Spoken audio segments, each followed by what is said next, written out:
What about a domestic long-term resident? How has there been upgrading of properties? Have people been going from one-bedroom apartments to three bedrooms or three-bedroom apartments to small townhouses?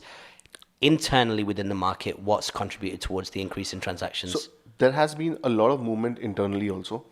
What has happened is a lot of residents who've been living here since years, with all these new rules, regulation, changes in the visa policies, and things like that, they've got more confident on Dubai. Now their people are seeing Dubai as a long-term place and not a short-term place. Previously, people used to think, oh, we'll be living here for a few years, then going back or moving somewhere else. Now people are looking at Dubai as a long-term place, and that has really changed the perspective of the people living here.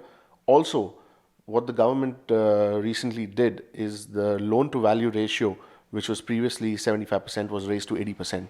That means if someone wants to buy a property, he requires a 20%, he or she requires a 20% down payment, which again, amongst the residents, gave a boost. On top of it, the interest rates which we are talking about today are probably one of the lowest we've seen in the past few years. So all these factors put together, and on top of all this, the prices were also at probably the lowest we've seen in a few years. All these things put together added to the demand.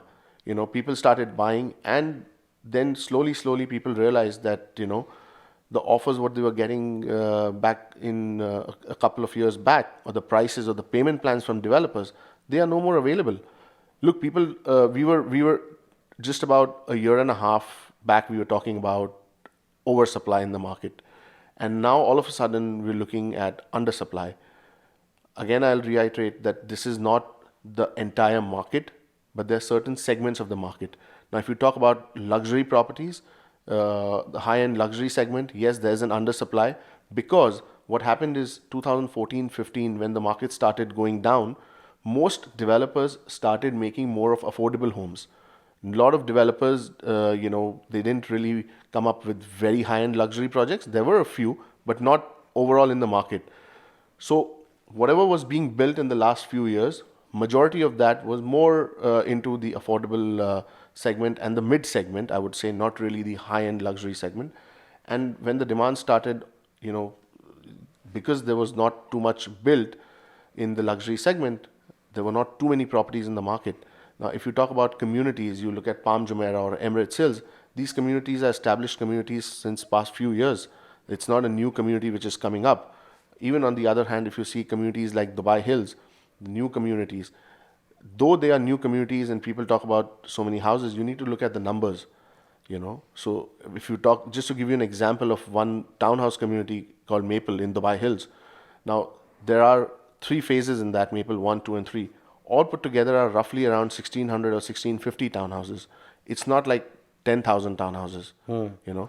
So Now, what's the individual contribution of each category? Maybe this is where you were going, but like all types of property haven't contributed to the up spike in the market equally. yeah. So just pick up from where you were, of course, but like So look, if you take at the categories of townhouses and villas, because the number of them are not so high, the demand is really high in them. Because with COVID, what happened? People thought that it's better to have larger homes. Even people renting these homes, not just buying. Even as a tenant, a lot of people wanted to move from apartments to townhouses. So that gave a real big boost in villas and townhouses. Now, there's not much on offer, and especially what is ready for people to move in.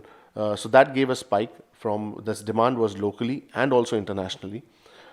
Secondly, in terms of apartments, good quality, nice apartments, again, if you see, are not too many. So that is again something which really helped, some developments and some particular developments which could command a good price, hold value.